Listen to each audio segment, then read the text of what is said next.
उत्तर प्रदेश के माध्यमिक शिक्षा विभाग परक शिक्षा देने का काम करेगी, जिसके कारण हमारा नौजवान स्किल्ड और कौशल विकास जुड़े। हमारी जब सरकार थी माननीय अखिलेश यादव जी ने अब वो हो गई मानव कौशल विकास विभाग चलाया था।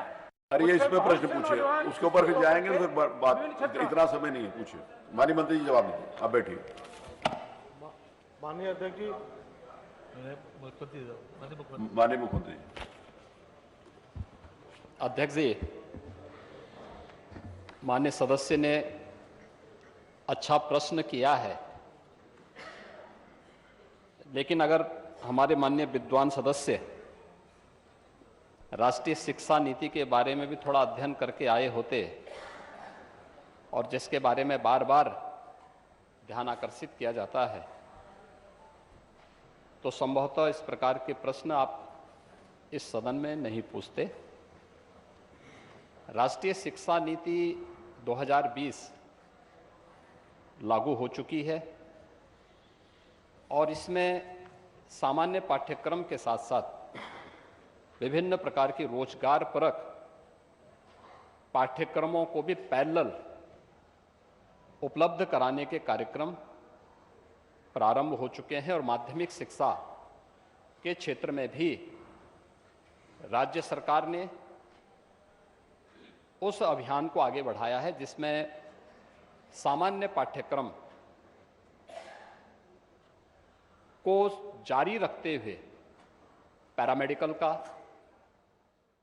से मान्य सदस्यों का यह कहना कि कोई भर्ती नहीं हुई है या अव्यवस्था है, मुझे लगता है आपकी पीड़ा मैं समझ सकता हूं, क्योंकि पिछले 6 वर्ष में नकल विहीन परीक्षा प्रदेश के अंदर सुचारू रूप से संपन्न हुई है और नकल माफिया पर लगाम कसी गई है को मिल रहा है। और तीसरा, जहां तक शिक्षकों की भर्ती का है, भर्ती की प्रक्रिया में कोई भी मामले न्यायालय में लंबित नहीं है। हां, जो मामले कुछ भर्ती की प्रक्रिया के बाद कुछ लोग न्यायालय में गए हैं, उससे संबंधित मामले वहां पर लंबित होंगे, वो अलग विषय है। लेकिन 1,64,000 से अधिक शिक्षकों की भर्ती बेसिक और माध्यमिक शिक्षा में अकेले पिछले 5 वर्ष के अंदर इस सरकार ने किए हैं। और शिक्षकों की भर्ती की प्रक्रिया को युद्ध स्तर पर अगर कहीं वैकेंसी है,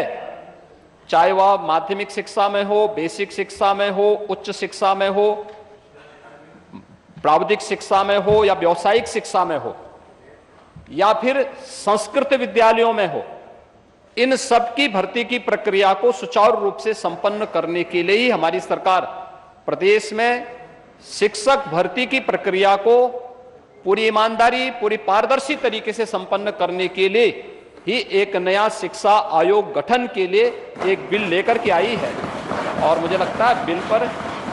आपको भी अपनी बात को रखने का और उस पर चर्चा करने का अवसर प्राप्त होगा। जो भी अमूल्य सुझाव आएंगे, सरकार उसका स्वागत करेगी।